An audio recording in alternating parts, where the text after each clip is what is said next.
Welcome back to 6 Degrees of Sass. On this episode, we're talking holiday sass and situationships. Nothing makes a single person feel more alone than the holidays. The cheer, the bright lights, the frolicking in the snow, the happy-go-lucky music, and let's not forget the movies. The movies. Oh, somebody comes back from their, life in the city to their little hometown and falls in love with a gardener, a retail associate, a florist, an old high school flame, insert whatever profession or role here. And they fall in love and live happily ever after. Now, if you're already single and lonely, you're like, oh, I want that.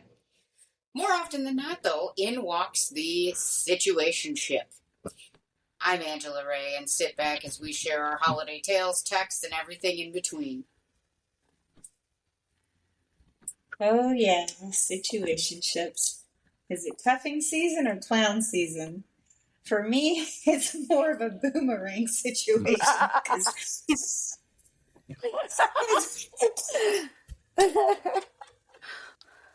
he did come back again. But don't worry, he is gone. I blocked him. He's finished. But this is the season where men come out of hibernation like Mariah Carey thawing out. But with half the commitment and none of the whistle notes. They're acting boyfriendish, yet not ready for anything serious. I think the red flags to watch out for during the holidays are those suddenly charming, available, the ones talking cocoa and Christmas lights, but only between November 25th and January 1st. And then poof, seasonal contract expired. Oh, yes, the old contract expiration date. I don't remember signing these contracts. Me either. I think it could just be for them. I think it's just for the men. Noted.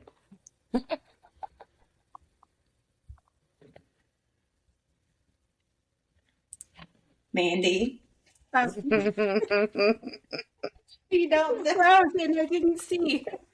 Oh, yes. Yes, holiday season has people popping up like Christmas ads. But you can always tell who's actually into you and who just doesn't want to be alone.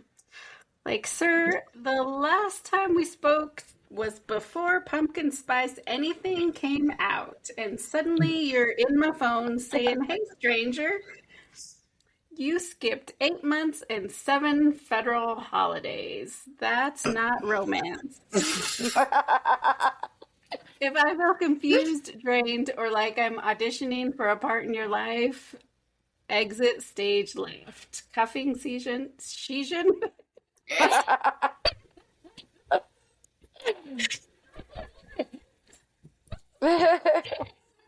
Cuffing season should not feel like clown season. Hell no, honk honk. Oh, goodness. You guys are killing me. All right. So, I'm gonna say just, coming from long-term relationships, that teaches you that, holidays definitely reveal effort, not just love. You realize it's not about big plans or picture perfect gatherings, but whether both of you are being intentional, included on both sides. Holidays highlight where effort feels solid and where it needs some strengthening.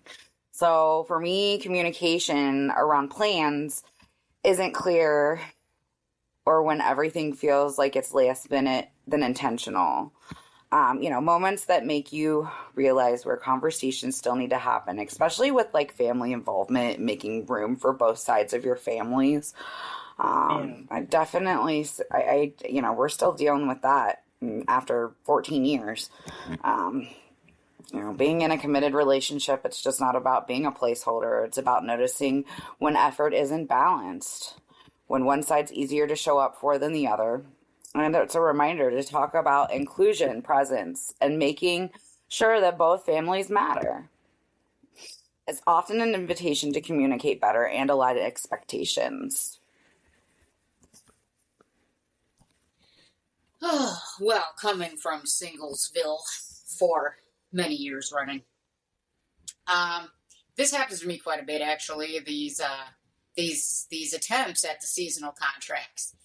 Biggest red flags in my experience: the out of the blue text from somebody you haven't heard from since summer, as Mandy touched on. But also what I noticed as well, these spur of the moment invites from these individuals, right? Like, oh, my work party is tonight, or oh, my friend's giving is tonight. You should join me. And then, if you're like me and decline, that then the desperation comes, which is even a bigger, more blazing red flag. Like, oh, please, I think we'd vibe well, or I know you'd have a good time, and this, that, and the other thing. It's like, no, no, no, no, no, no, no, no.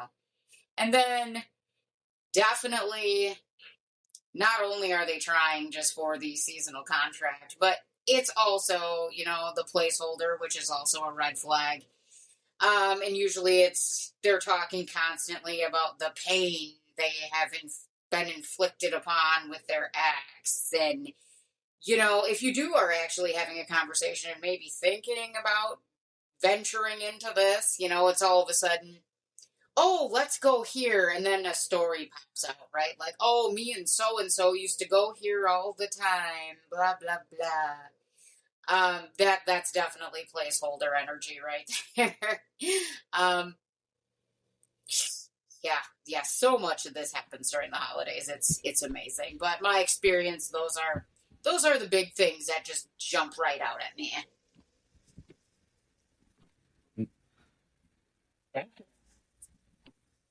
For sure. It's like they don't realize that we don't notice They this don't think we're pattern. paying attention. It's like, oh, Mr. Mixed Signals likes me today. No, fool, we know what's up. Right? Sometimes we just, let the conversation flow and let you just keep sounding like an idiot. I think, though, this, too, is like, I see more, not so much the boomerangs coming back at this point, because they just fly through whenever, but this is, like, literally, like, I don't want to call them randos, but these are literally, like, I don't even know what you call them, the Houdinis that just, like, disappear for extended periods of time, and all of a sudden they're popping up. Yep. It's like, oh, hey, you're alive? Yeah. No, connections. When you ghosted me, you were dead. Connections build in everyday routines, lady. Oh, yeah.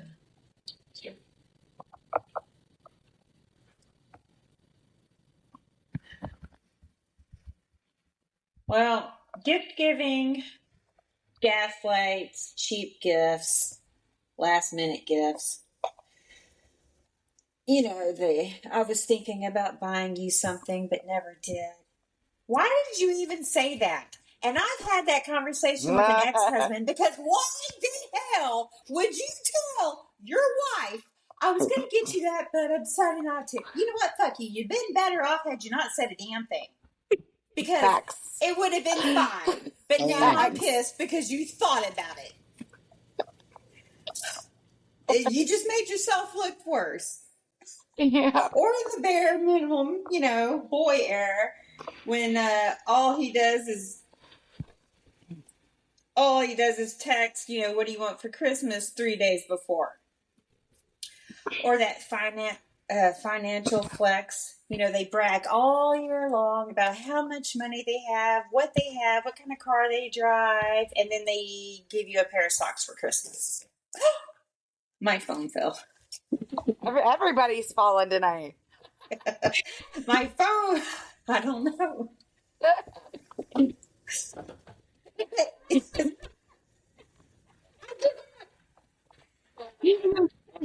So here's the truth. Gifts don't have to be expensive. It just has to be considered or thoughtful or effort. If you know I exist on December 1st, you should not have to be thinking real hard at 4 o'clock on Christmas Eve, what am I going to get her? Right, right, right. No. I just, I don't think I'm a great gift giver, guys. I I'm pay Really? not. attention, but I like to do activities Activities over are good. gifts. Okay. And I like to do handmade or homemade gifts. And I don't know that everybody appreciates the amount of effort that is put into it. But those are my favorite, and those are some of my favorite things to receive as well. So, Well, I Yeah. mean, experiences are the ultimate gift, you know? It's something that you can't lose. Mm-hmm. You know, you can keep it and with you then forever. we're Yes, making those yes. memories. Oh Yep. yeah, I'd much rather have an experience than Mm-hmm. a new kitchen appliance. For sure. Oh no.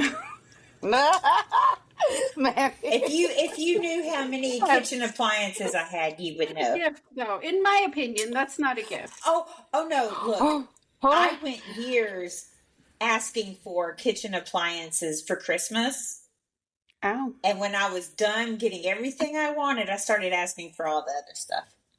So I got I'm also not good at saying what I would like for a gift because, in my opinion, it's about what you'd like to give me, if that makes sense. Yeah.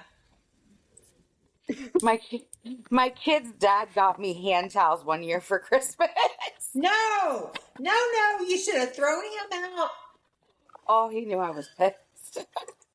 Why do they do this? Hand towels. Why? Wow. Oh, And this is Okay, why if he's I your get ex. if I get kitchen appliances as a gift, I know good and well that motherfucker wasn't listening to a damn thing I said or does not know me at all because I can't and do not fucking cook. So that Kim fell over again.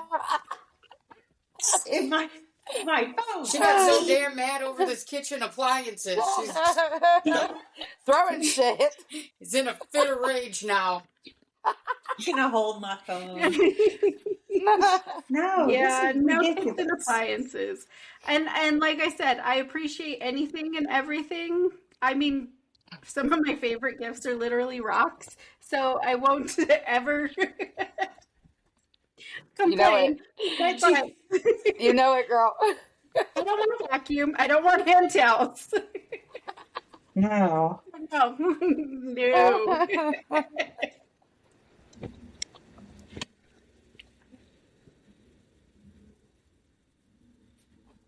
No. Yeah, so over the years, I've learned that how someone gives is usually a reflection of how they see their effort, gratitude, or just their thoughtfulness.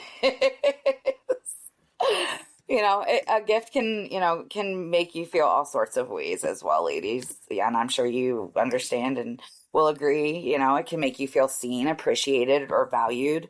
And then Yeah. again, hand towels completely misunderstood. Absolutely, yes. And just like Mandy was just saying, it doesn't need to be expensive to feel meaningful. And those homemade gifts and just the thought is what's meaningful of it all. And then when there's no gift at all, it's rarely about the item. It's just more about the lack of acknowledgement that kind of says, Kim, I didn't plan for you. Right. Appreciate it. I bought you. Yeah, I thought about you, baby. And look and listen and in here, yeah. And that sticks with us long, long after the holidays are over with. Hard to come back from that. Right. I'm not It even really married is. to the guy anymore. And I'm like, really? Really? Really? Still, yes, exactly. Same. So, gift giving isn't just about those material things. It's about the emotional presence. You know, some people put time into the gifts. Some put sentimental things into perspective of them. Yeah. Let's see here. I do think it's a time and effort thing as well. Handmade things really do show value because they put their time into that. But on the other side of that too, you know, if it's something cheap or random, and let me explain that. Like, obviously cheap, you know, like car air fresheners or something like that, you know, just as like a cop out. Kind of like, oh, see, I did get you something.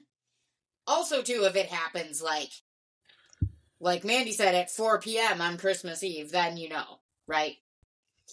But then, you know, there's the really like thoughtful ones, like something handmade, or if they give you something that you didn't necessarily even say like you wanted, but it was something that you talk about in conversation, whether it pertains to like your hobbies or your likes or your interests. That's like, you know, that shows that they care. And then there's another kind of cop out gift, which I'm not complaining about, but you can obviously tell it was a last minute, you know, I've got to show face here, which is like gas station gift cards. Unless of course you specifically asked for that. But that's just, you know, the behaviors that happen maybe if somebody isn't that serious. And the worst possible gifts, and one of my exes did this, got me something that he liked. Of course. What? Something that he and I did not share interest in whatsoever. It was a him thing. Huh. And that's what he gave me for Christmas one year. Wow. So, gift-giving behaviors, yes, I will agree 110%, is not all about the material. Like material things, it is about the thought and the effort, but some things are just blazingly obvious that they really don't give a shit and you were not considered. Right. I got a drawer organizer one year. Oh, how festive. I don't even have a drawer that this will fit in. Oh my god. Right now, I would appreciate the gift card. I love gift cards, though. I do, because, yes, I do. Yeah. you know, and a lot of people don't like them. Actually, one of my besties, Laura, one of her presents to me a couple of days ago was a gift card. I loved it.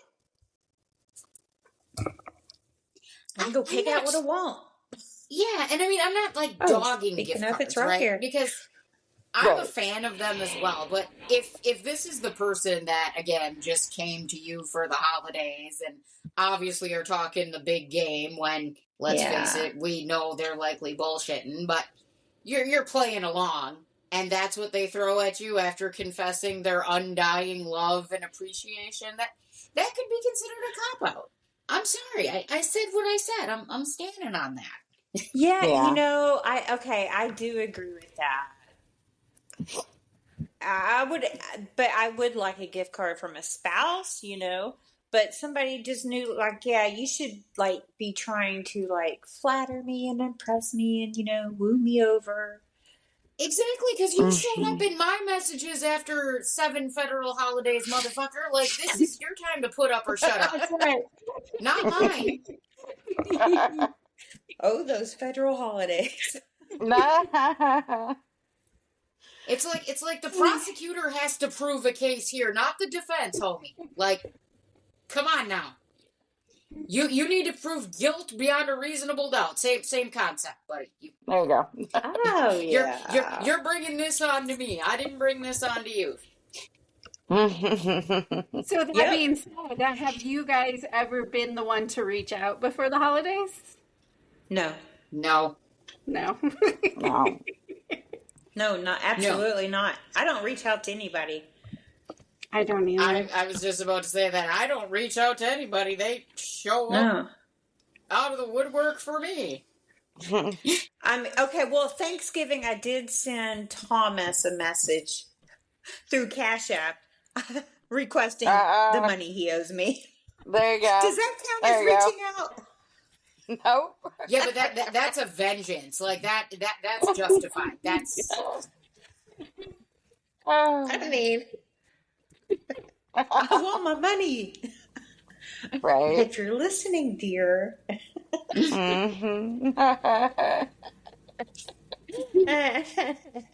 You're a great guy, but please pay me back my money, honey. No.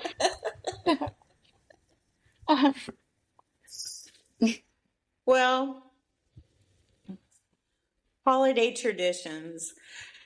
So let me start by saying one of my ex-husband's family's tradition was, we all had Christmas. Everybody got their gifts and unwrapped them and all that. And then later, all the women would do a white elephant with each other. Now, my ex-mother-in-law would buy all the gifts for the males and the females, but we didn't know what they was. So we'd do the white elephant, and that was fun. And then the guys would do it.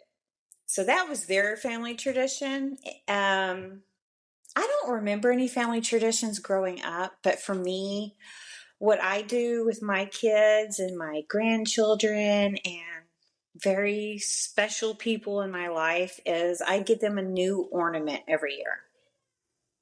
Now, for my grandkids, it's those shutterfly metal ornaments like this. Yep. And that way, I mean, it's not, you can't break it. They'll have it for the rest of their lives. They can look back, at all these pictures of them growing up. Love it. Oh, yeah.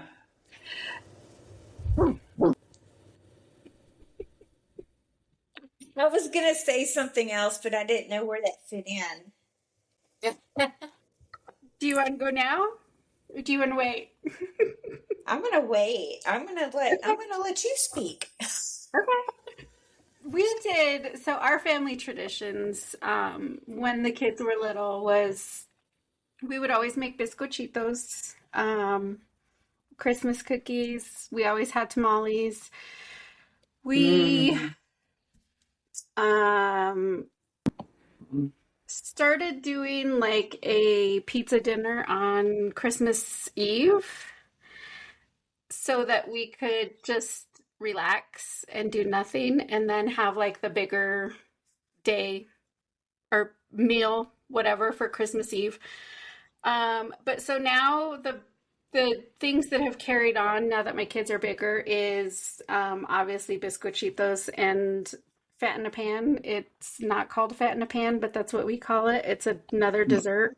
Delicious, yummy goodness. Sounds delicious. But we all try to get together still either on Christmas Eve or Christmas Day. It just varies now because obviously we've got everybody's families coming together and it's not as easy as it used to be.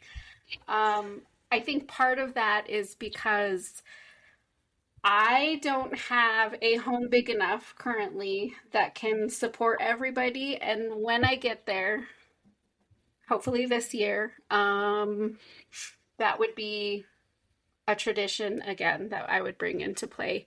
We've always done things like painting ornaments. We would always decorate the tree together, and now it's just kind of me and baby boy that do it. And honestly, we haven't done it because now that I'm getting over being sick for months and months and months, he's actually got a cold now, and I'm like, just stay away from me because I'm still compromised and I don't want it. Right. No. I love you, baby boy, but get away from me. Just throw some tinsel on the tree. Please do not come anywhere We near haven't me. even put our tree up yet, so yeah. We'll wrap lights around the box. I know. There you go. It'll be coming soon. It's a Christmas day. I don't know, but We still have a few weeks. I know it's coming up. I know. It's it's a day. The tradition should That's always for be fucking good sure. food, good company, and making memories together. So I'm big on That's the memories awesome. side of things. Yeah, love it. So for my family, we really don't have traditions anymore. Like Mandy's, kind of family, it sounds like when I was younger, when my kids were younger, we did do like the more family tradition type.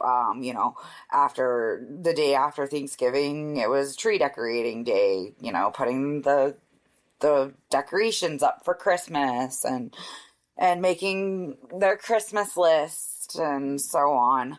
But yeah, these days we really don't practice any traditions anymore. It just kind of feels like a social experiment at this point. No two holidays are going to look the same. They don't really. They don't.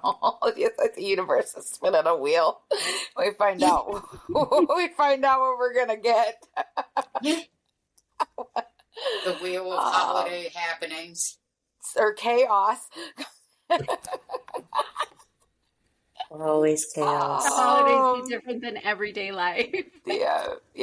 Hey, look, all I know is that one thing that they better not do, and if you want to call it a tradition or not, it's whenever they pretend like they've made plans, whenever they've made plans, but they don't tell nobody, and then they pretend that they told everybody.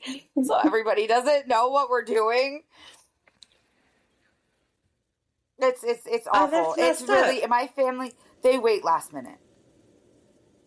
They wait last minute. No. Yeah, That and would I drive don't, me and I am not that. crazy. Yep, I am not that person. No. I Look, can do I that have 5 too. calendars, man. I am like on shit. Yeah, Y'all and then I know got my how I kids. am. Then I have my kids asking me like, "What are we doing? What are we doing?" I'm like, "I don't know." text your mama. I'm kind of in the same boat as Lindsay right now. I'm opposite. I'm like, I don't know, ask your sister because she's like, this is what we're doing, and this and then she's got everything laid out, and I'm like, okay, you're the mom now.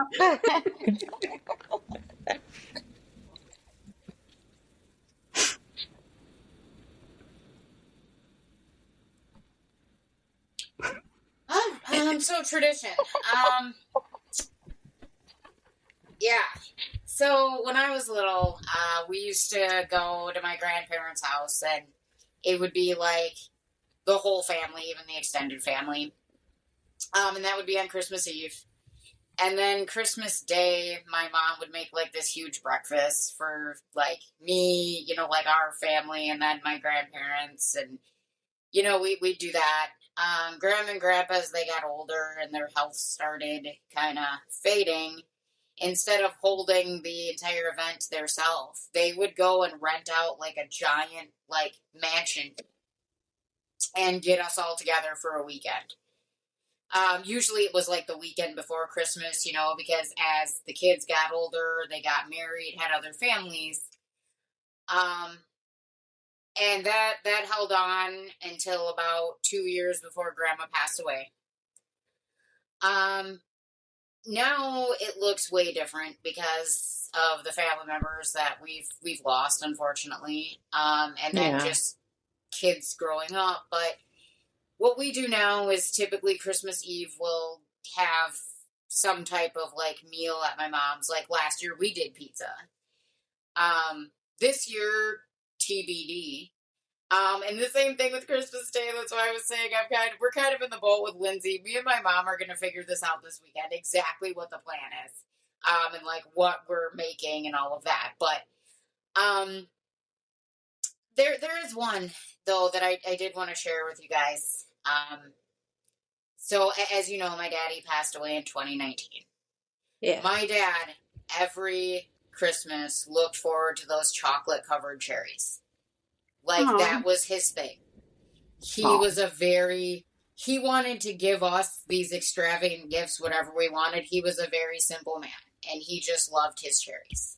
Aww. Well, of course, Dad passed away, so the Christmas following that, every year we buy a box of these cherries. Awesome. And we just kind of make them like the centerpiece. And my oldest son then takes them and to his house and he enjoys them on his time.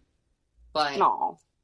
that's a thing that no matter what our plan is, whether we don't have a plan, we always have that.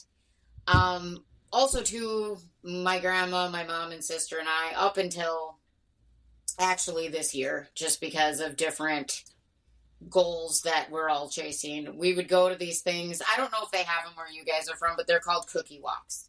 And usually it's a bunch of like church ladies that like bake massive amounts of baked goods. Here they're called And you like cakewalks. go in and you would just like, we would do that every single year.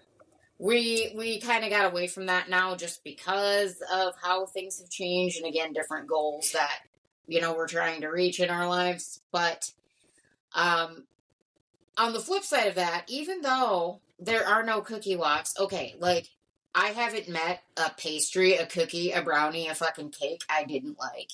So the tradition that better not get pulled this year is having a complete buffet table full of delicious things that Angela can just stuff her face with and then roll away home. I don't even know what I'm eating this year because I'm actually going to be working on Christmas Day. I'll get off at 5 p.m. and then I don't know. That's it. Somebody adopt me for Christmas evening, please. I mean, I would say come on over, but I think it'd be way too cold for you here. But if you want to brave it. Well, so what I was going to say a while ago was the little rapid fire here. So between real tree and fake tree, what do you prefer? Mandy?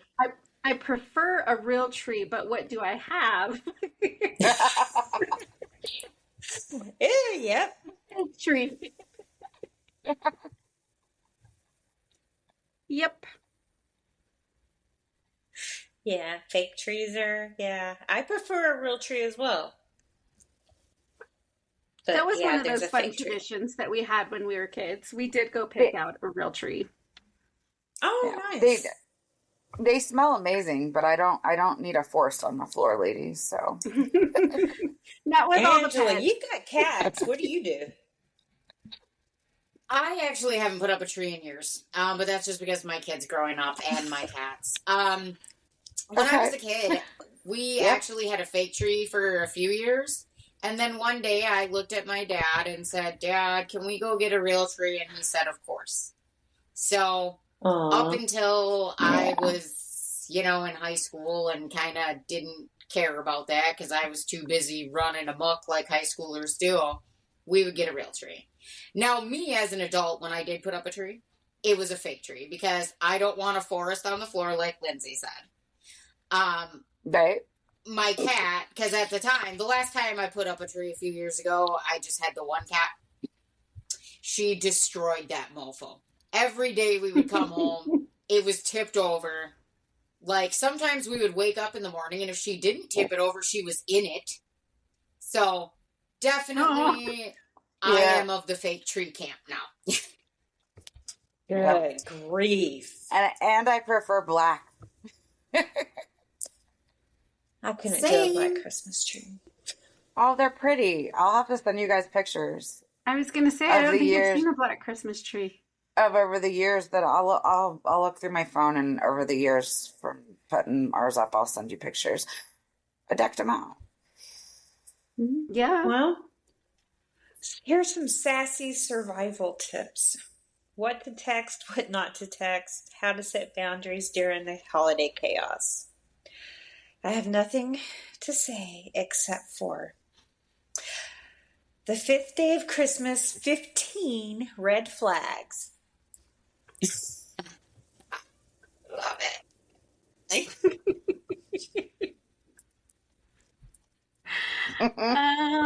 Survival tips.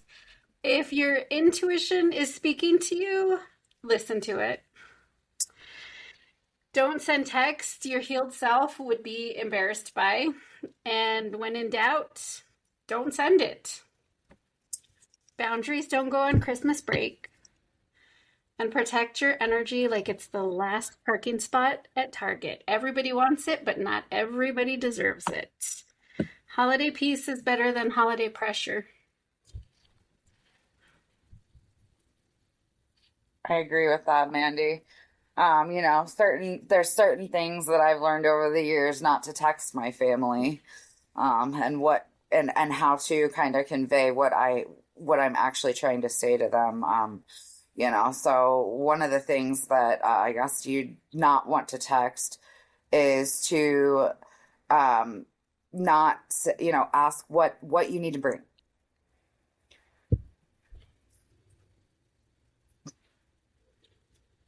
Um, and then just kind of lay out what you're bringing.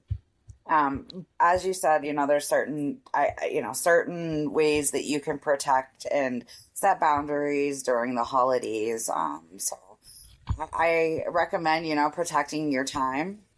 Show up when you can, leave when you need to. Protect your energy.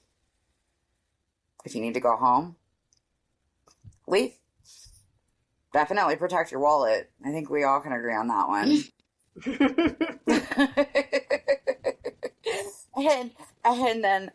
and then our sanity. Don't volunteer for something that you're not going to have time to plan. Yeah, so surviving the holidays isn't about perfection, ladies. It's just about protecting our peace, choosing our battles, and knowing when to grab our coats. Survival tips. If your intuition speaks, believe it. Listen, your body will tell you the truth. Don't send text your healed self would be embarrassed by. And when in doubt, just don't send it. Boundaries don't go on Christmas breaks. Protect your energy like it's the last parking spot at Target. Everybody wants it, but not everybody deserves it. Holiday peace is better than holiday pressure. Oh, I agree with all that, Mandy. I got a little extra to put in there, I guess. When you said the Target, I was thinking of fried green tomatoes. There, yeah. The parking lot scene. I haven't seen that movie in forever. Face it, girls. I've got better insurance. Nice. So I kind of agree with what Mandy was saying. So I'll just kind of step right to the boundaries that we should be setting for ourselves during the holidays. So I would have to say protecting our time. Show up when you can, leave when you want or need to. Protect your energy. Definitely be protecting your wallet. And let's not forget, most important, protect your sanity. Don't volunteer for anything that you don't think that you're going to have time to plan. Surviving the holidays, it's just not about perfection. It's about protecting our peace, choosing our battles, and knowing when it's time to grab our coats. Piggyback off kind of what Lindsay said. Well, and Mandy too. During this time, we talked about the red flags and all of that. If it feels too good to be true, then it probably is. And protect your peace. Don't let this instant gratification to cure your loneliness cause long-term effects down the road, whether that be your mental health, whether that be your self-worth. Just don't let it happen. And as for the whole thing, with family too, Lindsay kind of already said it, but don't overwhelm yourself to try to be everywhere at once and please everybody. You have to protect your peace too and know when it's time to go home. Sure. Uh-huh.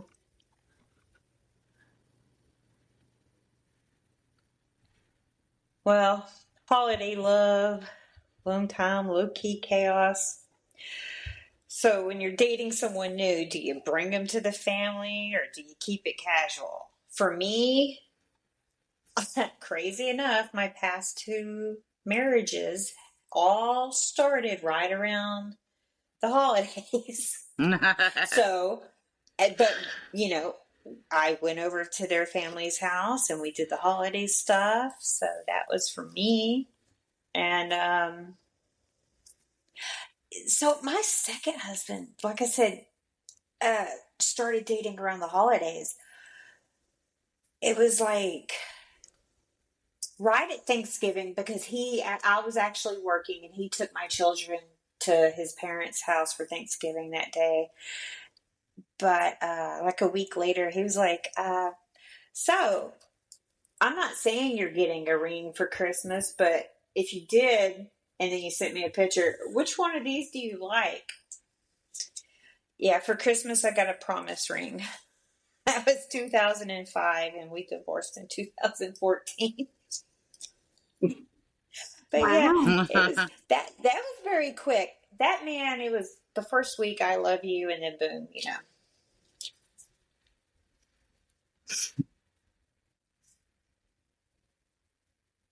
So, one thing I'm going to get a little bit serious just for one or two sentences is the holidays don't create problems. They magnify the ones you've been ignoring.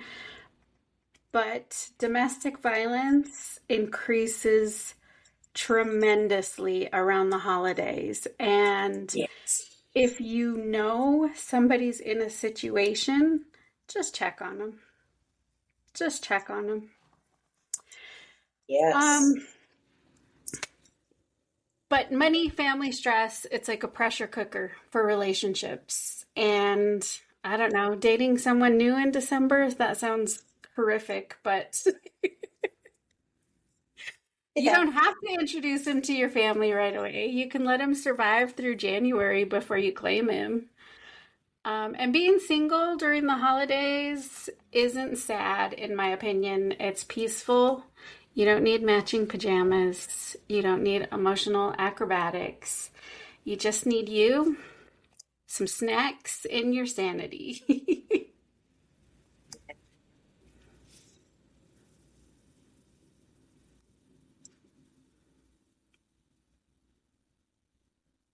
Are you muted?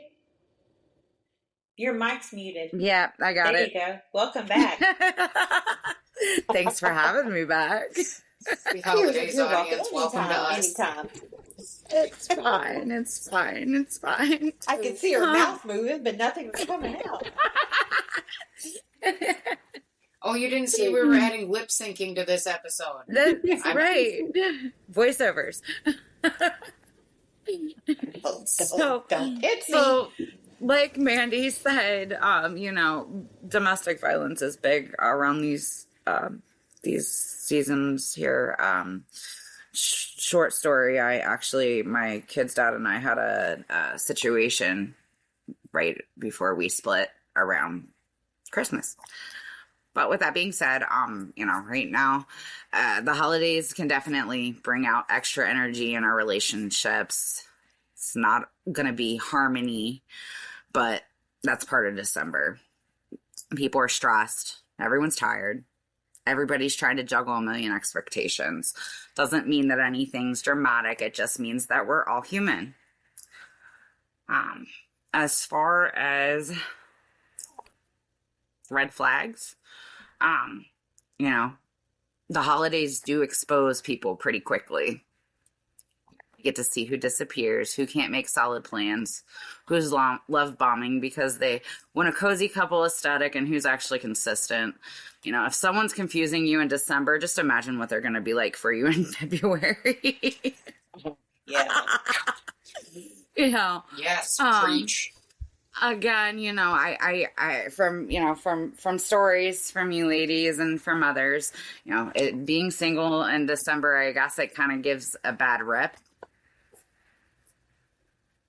But, sometimes loneliness, it's just silence that feels weird at first. Peace is when that silence starts to feel good. And that the holidays aren't about having the perfect love story. They're about surviving the chaos without losing yourself or our minds. Yeah.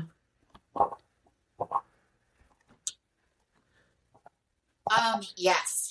So the domestic violence thing is very, very real. Thankfully, I haven't experienced it, but I did have a friend that did.